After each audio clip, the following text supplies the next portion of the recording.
Bueno, pues empezamos con los estrenos. Evidentemente el primer estreno de la semana, que yo no sé por qué, es mala suerte, que coincida con 11 películas. O sea, hacía tiempo que la cartelera no tiene tanto estreno como esta semana, pero bueno, yo creo que sin duda es una película muy bien promocionada. Yo creo que se están dejando la piel a la hora de intentar explicaros el por qué podéis ir a verla ya este mismo fin de semana. Porque es una película estupenda, lo tengo que decir desde el principio. Me da mucha rabia contaros las películas, sabéis que os cuento muy poco el argumento, porque lo mágico del cine y lo mágico de una historia es descubrirla, ¿no? Hablo de Una noche en el Viejo México, una nueva incursión en la dirección de Emilio Aragón, en este caso una película norteamericana, vamos, americana 100%, aunque hay actores españoles de habla hispana con un Robert Duvall inmenso. Y a ver, cuenta la historia de un hombre mayor que en un momento dado de su vida le van a quitar su rancho, le van a quitar todo y hasta su modus vivendi, pero no se rinde por eso, porque además coincide con la llegada de un nieto al que no conoce, que ya es adulto, porque su hijo se ha marchado por unas circunstancias que vamos a averiguar a lo largo de esa historia. Van a emprender un viaje hacia México, hacia la frontera, de alguna forma, porque está muy cerca de la frontera. Van a recoger a dos delincuentes, hay un dinero de por medio y a partir de aquí la que se organiza lo vais a descubrir en el cine, porque tiene muchos puntos, tiene mucho de western, pero tiene mucho de road movie, tiene mucho de sentimientos. Es una película que yo creo que está muy bien concebida y sobre todo está muy bien dirigida. A mí lo que más me gusta de la peli, aparte de la interpretación de sus actores, es la dirección. Y no lo digo porque esté presente él. Vamos a ver un poquito de la peli y enseguida os presento a la persona que tengo a mi lado. Señor, hazme una señal. Cualquier señal. ¡Mierda! ¿Qué diablos? ¿Estás bien? Sí, creo que sí. Soy su nieto. Y una mierda eres mi nieto. ¡Joder! No corras tanto, ¿Te ¿quieres? apetece cantar y bailar? ¿Vienes conmigo, chaval? Dime, ¿te vienes, sí o no? Claro, ve más despacio. ¿A dónde vamos exactamente? Al Viejo México. ¡Vamos, Gali! ¡A menear al esqueleto! Madre mía, es la cosa más bonita que jamás haya visto. Es Patty Wafer. ¡Vamos! ¡Viva México! ¿Dónde está el dinero de Panamá? Ya lo tenemos, cholo. Ese viejo y el chico lo tienen. Se dejaron un poco de dinero en el coche, poca cosa. $150,000. Suelten el dinero. Así como viene se va, ¿no, Red? Voy a recuperar mi dinero. Vamos, Red, déjalo ya. ¡Aparta! Basta. ¡Aléjate de mí, chaval! Cálmate, ¡Maldita vamos. sea, ¡aléjate de mí! Estás como una puta cabra chiflada. ¡No lo estoy! Estoy viejo, sí, arruinado y solo. Y lo que más miedo me da es morirme mientras alguien me da la papilla con una cuchara. Me tengo a mí. Solo a mí. Y es todo lo que tienes. Haz que te maten. ¿A quién cojones le importa?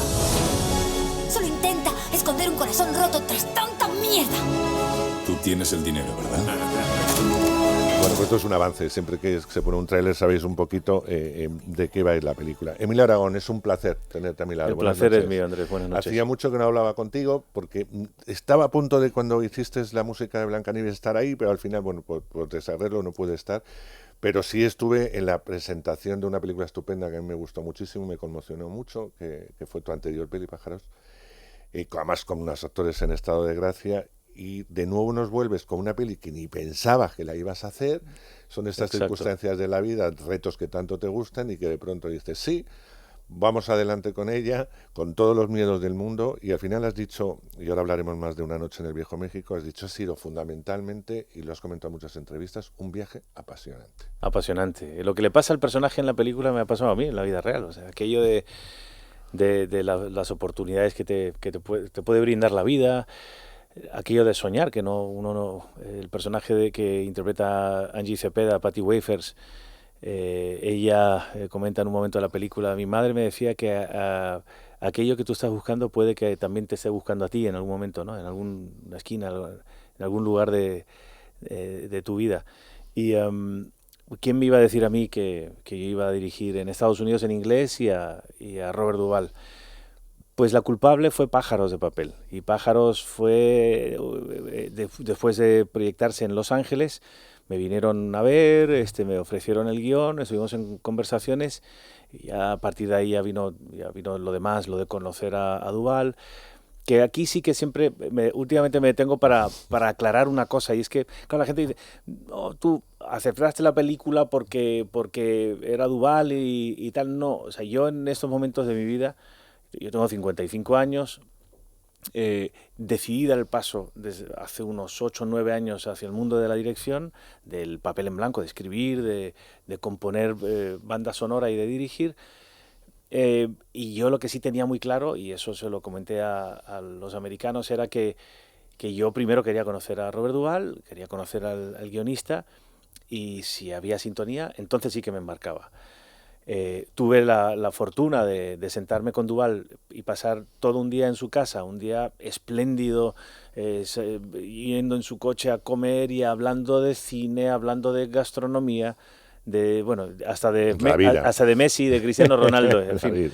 Y lo pasé muy bien, y sobre todo vi que había una sintonía y que había química y que me iba a entender con él, y ya lo demás ya es historia. Hombre, tienes que entenderte con el prota, en este caso Robert Duvall, que es un actor inmenso, que no vamos a descubrir ahora, porque está toda la película presente. Sí. Es decir, si no hay una química con él, si no te hubieras entendido, hubieras dicho, mira, no, por mucho que me apetezca, es que es absurdo. Imposible, o sea, hubiese sido imposible.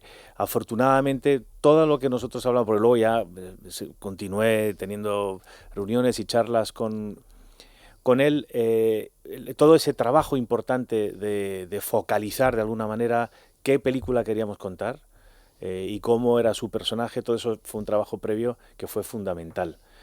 Porque una figura, un hombre con tantos kilómetros como Robert Duvall, que viene de vuelta, la manera de dirigirle, tú no le puedes dirigir en el set. Tú lo que puedes hacer es hablar con él, comentar, dialogar y pactar qué es lo que tú has soñado, qué es lo que tú piensas, y tú le das 3 o 4 códigos que ya él ya lo hará, él te lo dará. Yo utilizo siempre ejemplos musicales. Tú no vas a llegar a Marta Argerich o a Rostropovich y decirles, oye, mira, quiero que pongas la mano aquí así y que el arco lo hagas así. No, o sea, tú le dices, oye, esta parte la quiero de esta manera, quiero crear esta atmósfera y ya él te lo va a dar. Pero no te lo da como tú quieres, te lo va a dar triplicado, porque es una leyenda viva del cine, porque es un hombre que ha llegado a un momento interpretativo en el que es curioso, porque él me contaba anécdotas por ejemplo, hablaba mucho de Brando. Y un día me contó una anécdota de una secuencia en la que Brando está diciendo su línea y de repente algo cayó del techo como una especie de pluma y tal, y él seguía hablando y de repente la cogió esa pluma y la incorporó al momento. Entonces, esa capacidad de un actor de poder absorber todo lo que hay en su entorno y hacerlo suyo y de convertir ese momento en algo especial, eso es un privilegio que tienen muy pocos, porque tú puedes tener también una carrera de 60 años y no ser un buen actor o una buena actriz. Pues que este hombre además es muy bueno. Es que es muy bueno. Y luego todo eso lo empapa, tiñe absolutamente todo, y la gente y los actores que están con él. Yo creo que, por ejemplo, Angie Cepeda magnífica, está a su altura, y era complicado. Muy difícil. Está con una verdad tremenda, con una naturalidad. Pisar un set, ponerte delante de una cámara con el primer día de rodaje y ponerte delante de Robert Duvall a rodar una secuencia de 2 páginas, pues oye, hay que estar a la altura, y ella lo está. Igual que Jeremy. O sea, y en ese sentido he sido un afortunado, porque el elenco de actores es fantástico. El casting el que hace el nieto, Jeremy, que es a que te refieres, está maravilloso. Luis Tosar, ni te cuento. Es decir, es verdad, tú siempre dices, dicen, es que Luis le es muy fácil hacer el malo, sí, pero ponte y hazlo. Es decir, no es el malo de mala madre, es decir, es otro tipo de malo, porque además Luis en esta película habla más con la mirada que con los diálogos, no tiene tanto diálogo, no tiene tantas secuencias. Y sin embargo, las secuencias que tiene roba todo lo que pilla, porque es impresionante. Ese malo que en el fondo también tiene tintes buenos, porque todos los personajes, no, me refiero a los malos, no son tan malos. Sí. Porque el actor mexicano que es maravilloso, Joaquín por otro Cosío. lado, al final, ¿cómo puedes empatizar con un malo y quererle? Bueno, pues llegas a querer a este Exacto, hombre gordo y malo, ¿no? Sí. Es decir, que yo creo que el guión en sí ya contenía una serie de componentes que no me extraña que te atrajese. Miedo tiene que dar. Evidentemente es otro idioma, son otros códigos, es muy poco tiempo para rodar, porque no es una producción de 400 millones de dólares, unos medios muy concretos que tú llevas incluso parte de España a rodar allí, pero que tampoco están habituados a ese tipo de rodaje. No. O sea, la cosa no era tan facilita. Ahora ya está hecha la película, qué bien, pero en principio Sí, miedo no, y tiene que entrar. Hubo días duros, hubo días muy complicados. Rodar esa película en 23 días. Y yo tuve la suerte de poder ir con parte del equipo de aquí, Español, ¿no? Con sí. los puntales, de alguna manera, David Omedes en la fotografía, Sergio Burman en el sonido y en la dirección, como ayudantes de dirección, a Carlos Gracia y a Pedro Lazaga.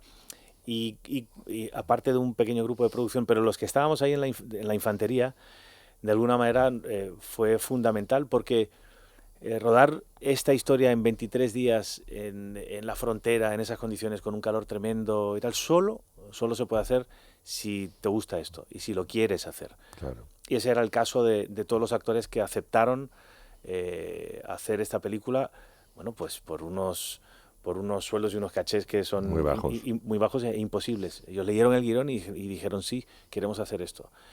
Y luego lo de Robert Duvall, claro, cada día era una clase magistral, porque lo interesante de un actor, pero eso lo puedo decir de Robert Duvall y luego también lo puedo decir de Amparo Baró o de Julia Gutiérrez Cava. Un actor de ese peso y de tantos años es un disfrute ver no solamente cómo ensayan o cómo interpretan esa secuencia, sino cómo se comportan y cómo gestionan toda esa energía antes y después. Porque están a favor. Exacto. Porque están a favor. Pues ellos no lo harían. Llega un momento en la vida en que haces una cosa porque quieres. O sea, el caso de Duvall, podría ser el caso de Amparo, de Julia. Lo hacen porque quieren, porque ya no tienen ninguna necesidad, es muy distinto. Entonces cuando lo hacen a favor, por lo cual todo el mundo, el listón lo ponen tan alto que hasta el personaje, yo imagino que más pequeño, tiran para arriba como crecen, solos, crecen, claro. sí. Yo cuando vi a Amparo Baró en agosto en teatro, 3 horas y media de función de teatro, Fantástico, 3 horas y media, se me cayó la quijada de la clase magistral que dio. Entonces, en ese sentido, Duvall era gozar, porque además luego también tiene el componente que inevitablemente en nuestro imaginario están esos personajes que él interpretó y todos esos actores con los que él trabajó, con lo cual cada conversación giraba en torno a historias que tenían que ver con Dustin Hoffman, con Robert De Niro, con James Caan, con Coppola. Pero claro, era muy divertido porque de repente te hablaba de Coppola pues con algo que había pasado en una comida o cosas que no tenían nada que ver con el set, ¿no? Claro. Que también te definían un poco al te humanizaban a lo que nosotros consideramos mitos. Exacto, ¿no? Es otra historia. Exacto. Fíjate, cuando uno ve Una noche en el Viejo México, es muy reconocible muchas cosas que tú has hecho como director o que has podido escribir, aunque no tengas nada que ver con el argumento ni con la escritura. Y es los personajes, es decir, tus películas o tus intervenciones en la tele siempre son muy emocionales. Tiene que haber emoción y realidad en los personajes. Si no, para mí no es un sello de Emilio. Si hicieses algo muy distinto a una comedia muy loca donde los personajes actuasen como tipos, yo no te identificaría o pensaría que es un trabajo alimenticio. En este caso, yo creo que esta película, los personajes tienen un ente que son muy locales, porque son muy locales, pero como pasa siempre que es algo tan local, se convierte en muy universal. Es decir, se puede entender a cualquiera de los que aparece aquí, aunque nos pille muy lejanos, imagino que los que vivan allí lo identificarán como algo propio. Y eso es lo más bonito de Una noche en el Viejo México. Sí, yo tengo que reconocer, a lo mejor es un defecto, o no lo sé, pero yo lo comparo, recuerdo un comentario de Pierre Boulez, un magnífico compositor y director de orquesta, y Pierre Boulez decía, la música no se puede concebir si no es intelectual. Y sí, yo estoy de acuerdo, pero si no hay emoción, tampoco. O sea, yo no entendería, yo entiendo que un argumento, una historia, un guión Una película sí que te tiene que mover las tripas, pero también te tiene que tocar, yo creo que te tiene que emocionar de alguna manera, ¿no? Y en ese sentido, bueno, un poco el acercamiento y la manera de moldear a los actores y las secuencias y las escenas y los entornos y las atmósferas era un poco buscando esto. Y sobre todo, porque también el ejercicio divertido, porque también es una película en la que hay mucha comedia, el ejercicio era, esto es un western moderno. Y si recordamos los westerns yo creo que todos tenemos un western en la memoria, esas 10 mejores películas, hay un western por ahí en medio. Sí.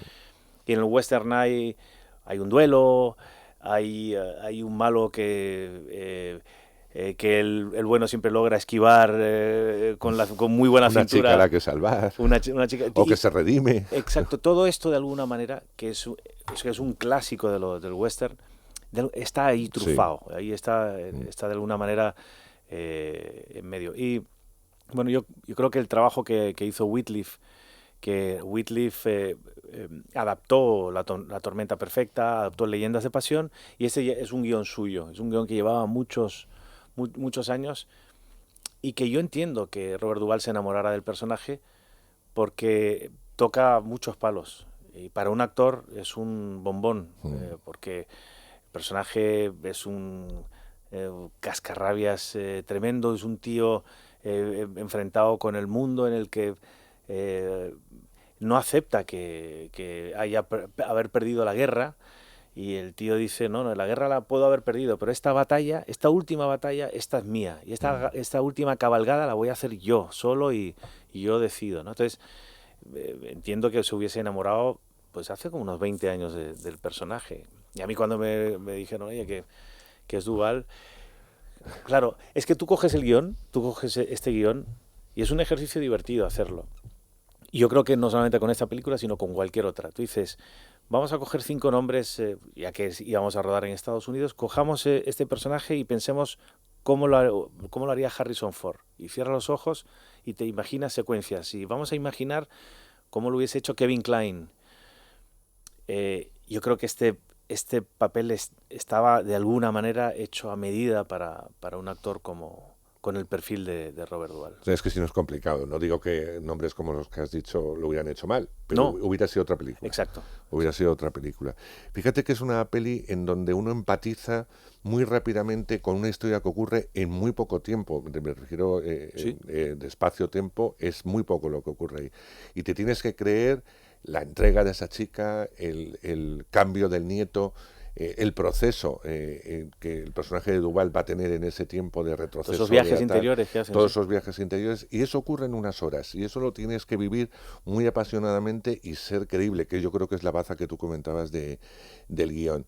Pero a mí me emociona lo fácil que es, viendo la película, empatizar con esas historias, creerte esas historias y querer que esos personajes de una puñetera vez, perdón por la expresión, les vaya bien en la vida. Sí, y yo creo que eso se debe también al gran trabajo interpretativo que hacen los actores, sobre todo los troncales, ¿no? Además de Robert Duvall, Jeremy y Angie, hacen un trabajo magnífico. Hay mucha química entre los 3 personajes, entre los actores también lo había allí en el set, y eso es fundamental. Esto es un actor que toque afinado, entre comillas, o un actor que toque desafinado. Y aquí los 3 aquí los 3 tienen oído absoluto, yo diría, ¿no? Yo creo que va a ser muy bonito ahora que la película va a tener su exhibición también en Estados Unidos, que me comentabas un poquito antes de empezar la entrevista. Va a ser bonito lo que diga Duvall, porque va a tener que explicar quién eres tú.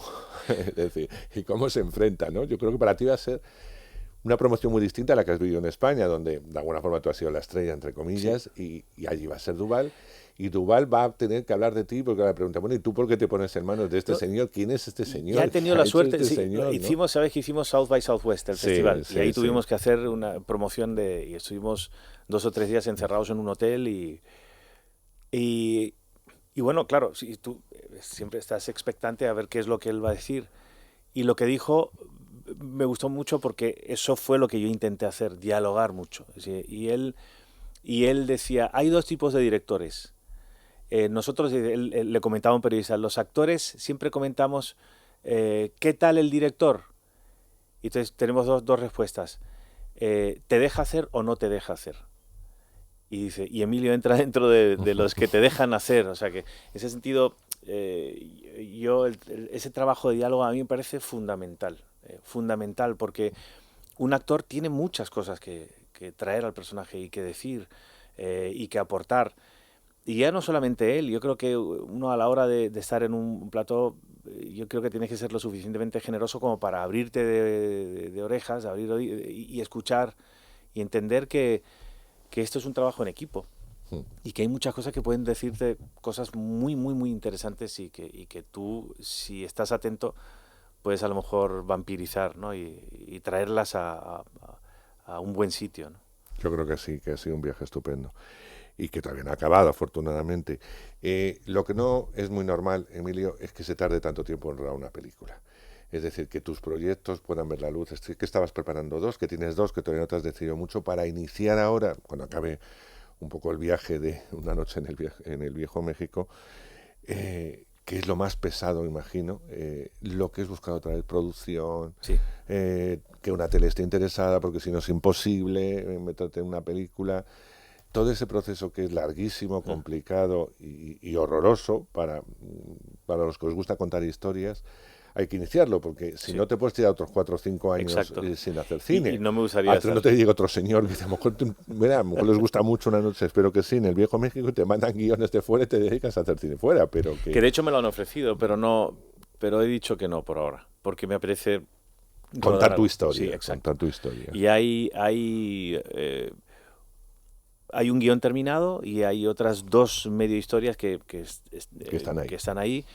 Y ojalá, pues sí, efectivamente ahora empieza ese trabajo de coger la maleta, salir y empezar otra vez a llamar a puertas y tratar de encandilar a gente a través de la lectura de un guión y que se interese y tal. Yo creo que el problema de esta película es que al ser una producción norteamericana, eso ya entraban otros factores que nosotros no controlábamos, y eso dilató un poco todo esto en el tiempo. Yo espero que para primavera del año que viene estemos rodando ya la siguiente película. Yo espero que también, que nos podamos ver con más asiduidad, ¿no? Ya sabemos que no hay que ser Woody Allen todos los años una peli, pero vamos, es increíble, pues eso es increíble. Bueno, si lo de este hombre periodista es que todo el mundo trabaja gratis. Él hace un guión, se lo da y todos dicen, vale.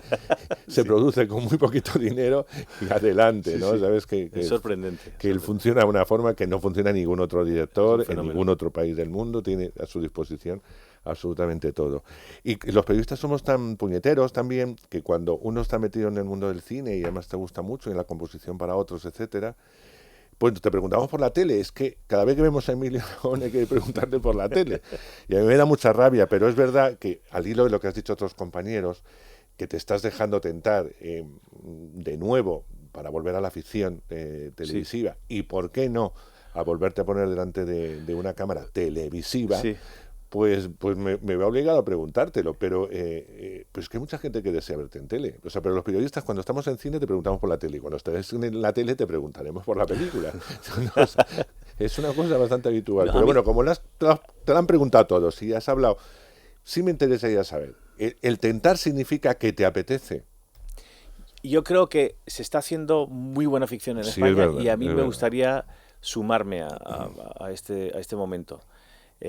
Hay cosas muy interesantes y sobre todo, oye, no olvidemos, es que siempre estamos acostumbrados a mirar hacia afuera y tal, pero tenemos que ver lo que estamos exportando aquí, de España a Europa en ficción, en Rusia, en Alemania, en Francia, en Italia nos compran nuestras series. Y eso debe ser por algo. Ya te pasó con Médico de Familia. Sí, con Médico. Tuvo versiones en un montón de países. Pero ahora es... Bueno, ahora es brutal, afortunadamente. Eso es una muy buena noticia para todos en España. Y bueno, a lo mejor no una serie larga, pero sí decir, oye, una serie que dure una temporada o 2 temporadas, una cosa de 15 capítulos, sí que me apetece mucho. Y de hecho ya he tenido alguna conversación y tal, y sí que me gustaría, de alguna manera, traer un poco este espíritu de lo que estamos haciendo en el cine también a la televisión. Y a ver qué es lo que llega antes. Pero hombre, a mí me gustaría hacer la tercera película, por lo menos para cumplir aquello de que no hay 2 sin 3, ¿no? Siempre tarda. Tiene que haberlo, no me digas eso, Emilio. Yo te prometo que cuando hagas la serie hablaremos de la serie y no te preguntaré cuál es la próxima película, porque parece que hay que promocionar algo que no se ha hecho. Pero sí es verdad que llevas mucho tiempo fuera de la tele, que te has dejado recuerdos imborrables, que tu vida evidentemente ha estado muy ligada. Es imposible. Que has empezado desde muy poquito, como digo yo, a lograr éxitos increíbles de audiencias. Y evidentemente el público en general, los periodistas en particular, pues queremos saber por qué la tele no estaba en principio en tus proyectos, pero ahí está, me refiero a la hora, porque está también ligada a una televisión, pero metido en el fondo, es decir, en ficción o hacer, yo qué sé, pues no te digo un Big Noches, pero hacer algún otro tipo de cosa, entretenimiento puro y duro, es decir, hombre, que si nos hubiera apetecido. Es que el cine, la ficción, pero en concreto, ya que estamos hablando de cine, el cine tiene algo que me da la oportunidad de hacer lo que más me gusta, que es componer, escribir, la parte creativa, y luego llevarlo eso dirigirlo. En otras cosas no podrías hacer esto. Y a mí ahora mismo ponerme delante de la cámara me quitaría mucho tiempo y no podría dedicarme a hacer esto que estoy haciendo ahora. Luego sí, puntualmente lo hago incluso porque es sano y me limpia el poder hacer una orquestación para alguien, unos arreglos para otra persona en música y hacer cosas, y luego también dedicarme a cosas sociales como con Acción contra el Hambre, que puntualmente hago alguna cosa. Pero el cine tiene eso tan fantástico, que es que el papel en blanco te lleva a luego dirigir y luego a componer y luego a enseñar ese trabajo que has hecho.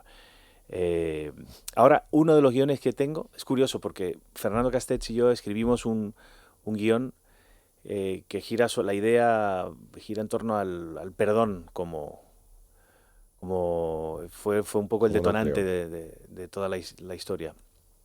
Luego tenemos otra idea de una película que se desarrollaría en China, y ahora estoy con otro guión que estoy escribiendo, que está centrado en una persona con problemas mentales, que me da la sensación de que esta es la que va a ver la luz. Así no hay 2 sin 3. No hay 2 sin 3. Tú lo has dicho. Emilio, llevamos media hora, tengo que despedirte, agradecerte mucho tu presencia, porque está haciendo una promoción intensa y ahora se tiene que ir a Estados Unidos a seguir batiendo el cobre. Pero yo quiero recomendar esta película por muchas cosas, pero fundamentalmente por una. Una noche en el Viejo México tiene mucha pasión, como lo que tú pones en todo. Yo creo que tú la vida no la concibes sin pasión. Absolutamente. Y yo hablaba mucho con tu padre y era lo mismo, era un hombre muy pasional, en el buen sentido. Sí, es decir, la pasión nace desde la propia verdad, ¿no? Que es lo que a mí me motiva de tu trabajo, tanto como actor, como presentador y evidentemente como director. Ojalá no la pierdas nunca, Emilio. Ojalá. Que te vea en donde sea dentro de poco, pero no dentro de 4 años, sino que dentro de poco podamos seguir hablando de nuevos trabajos, que es lo importante. Y enhorabuena por Una noche en el Viejo México. Pues cuando termine el tercero serás el primero en conocerlo. Muchas gracias, de verdad que sí. Gracias a ti, Un Andrés. abrazo fuerte. Muchísimas gracias.